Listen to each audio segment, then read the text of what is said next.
Everybody, welcome into the Fantasy Coffee Break, your number one source for quick fantasy information to get you ready to dominate your league week in and week out. I'm your host, Cody Capola, joined as always by Conan Grun and Aaron Hale. How we doing, boys? Good, man. Ready to get started. First week of football. Excited to see what's in store for everybody. So let's get started. Talk about fantasy. What about you, Conan?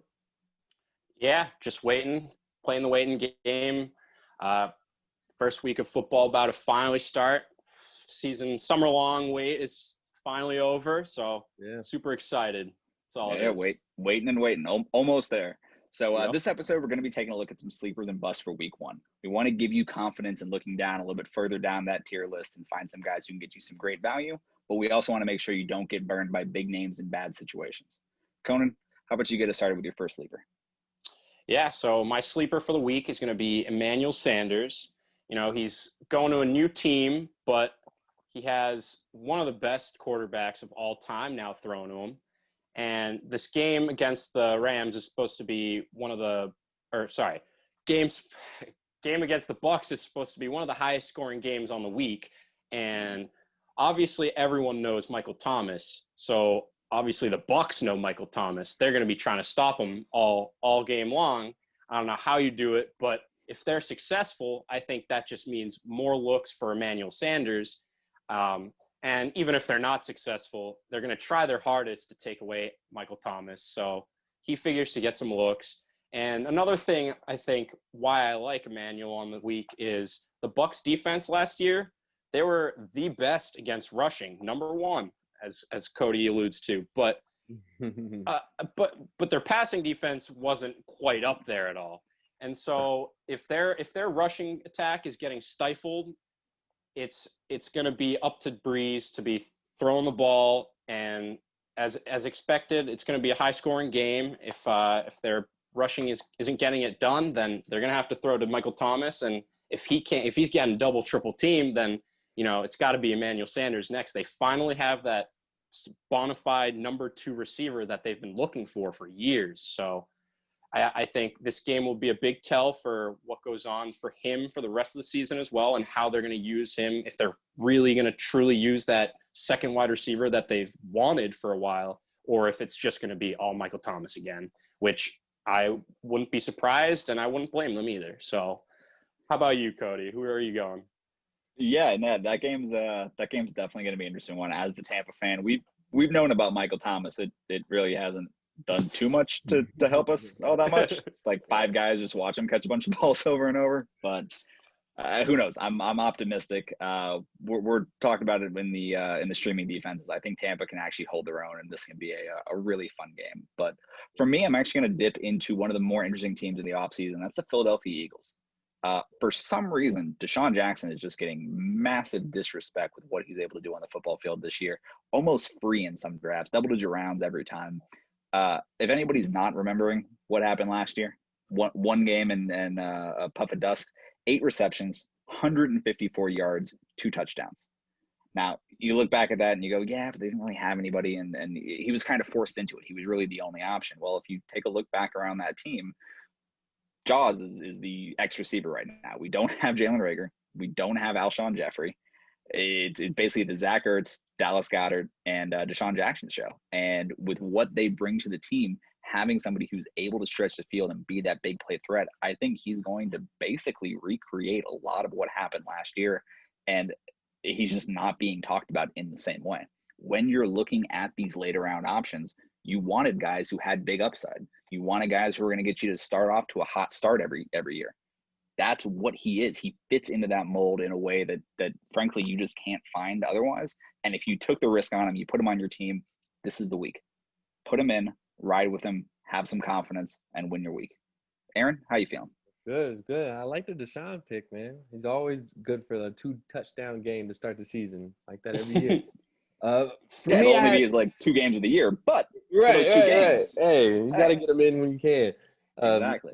My pick is going to be James White, man. James White. So he's one of those running backs that's not necessarily too sexy to start, but for this matchup against Miami, I think is extremely sexy. Miami was obviously one of the worst teams against running backs in general last year, ranking bottom 5. And just him in the system, he's probably one of most trustworthy backs that they have in the system. I mean, that merry-go-round of a backfield that they got going out there is just ridiculous. I mean, with Harris on the IR and Sony just coming off the pup and Lamar Miller out the door, it's just like who's going to be the guy? Who's going to be the guy? And James White is one of those guys who's been there and performed. He's definitely accomplished out there. So I think definitely in the PPR league, he's one of those starts that you can probably feel pretty confident in. As far as his role in the offense, he could fight for that number 2 spot when it comes to target share. I mean, other than Julian Edelman, you might have Harry up there, but he's one of those guys who's probably going to come in at the 80 target, 70 target range, no doubt, for me at least. So James White, he's one of those guys for me as far as those sleepers of the week. Our next section is going to be bust of the week. This section is going to talk about those players that you drafted, intending on them being starters, and just maybe this week is just not their week. So you just want to be more cautious with this start. Try to pad it with your flex spot or whatever you can do to take in consideration of their matchup that may not be as favorable as you want. So my pick, maybe a little bit of a hot take, is going to be A.J. Brown, man. A.J. Brown against that Denver defense, man. Denver being a top 8 defense against receivers last year. It's just tough matchup for my guy. Last year, when they played Denver, they were actually shut out. Like, they didn't score at all. A.J. Brown was held to 2 receptions for 22 yards. It's just what it is. So I think personally, I think he'll fall out of that. He's probably drafted top 15 receiver, no doubt. I don't even think he's going to be a wide receiver 2 next week, personally. They did add also AJ, the lockdown corner from Jacksonville. That's an addition, and I believe he's a solid cornerback that's just going to upgrade that defense. So that top 8 defense against wide receivers, I think it jumps up a couple levels. So just be prepared. I'm not saying drop AJ or trade AJ. No. This is just 1 week. Just be prepared for long season in front of him. Long season. Just be prepared of him not reaching that top 15 wide receiver status that you drafted him for. Just 1 week, week one. What about you, Conan? So for my guy, I'm going to go on the other side of the ball there and go with Courtland Sutton in that game. And so I think everyone loves Noah Fant to be a breakout, progress in that offense. And he is. It's rightfully so, because he did clear that 500 yards as a rookie tight end mark. That is basically the threshold to become a good tight end in the league somehow. And then on top of that, you brought in Melvin Gordon. You drafted Jerry Jeudy. You also drafted KJ Hamler, who might not be available week 1.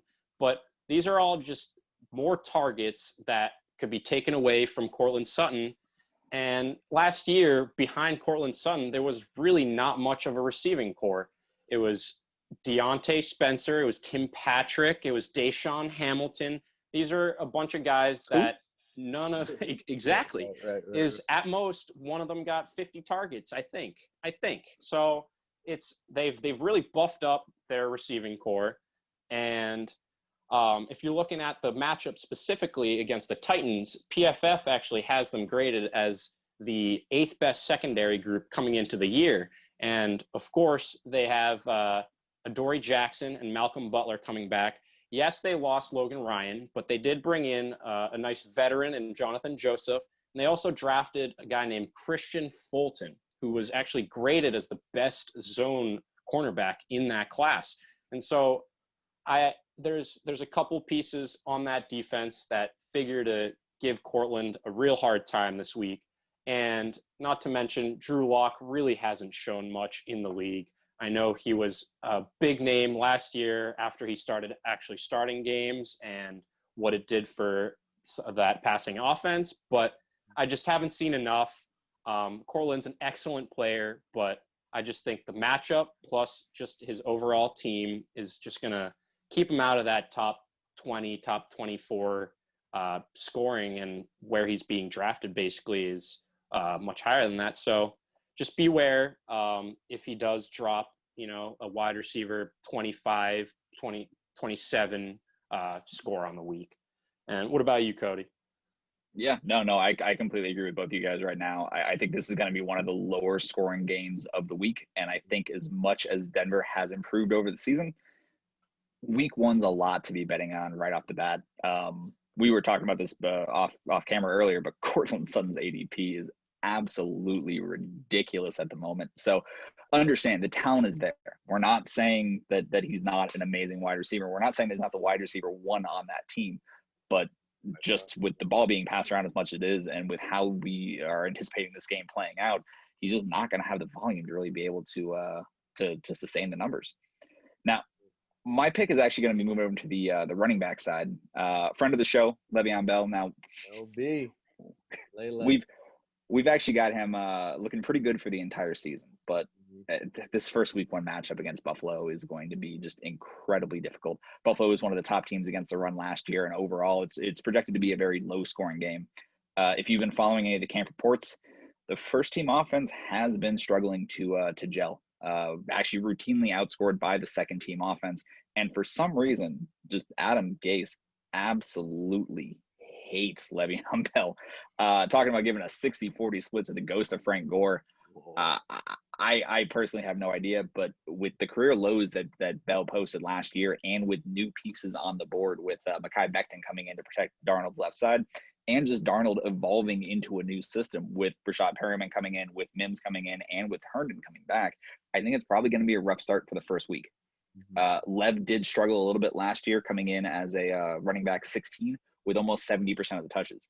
If he does lose an additional 8% of the touches, and then some of those trick plays where he is lining up as the X wide receiver, if those don't balance out, he's going to act as a disappointing situation this week. So just temper those expectations. I know when you're drafting in that third or fourth round to try and come up with some running back 2, running back 3 options, it's a bit rough this year. Everyone's kind of caught on to the fact that we do need to load up on the top. But I think at this point, it's not going to be what you want out of Lev, unfortunately.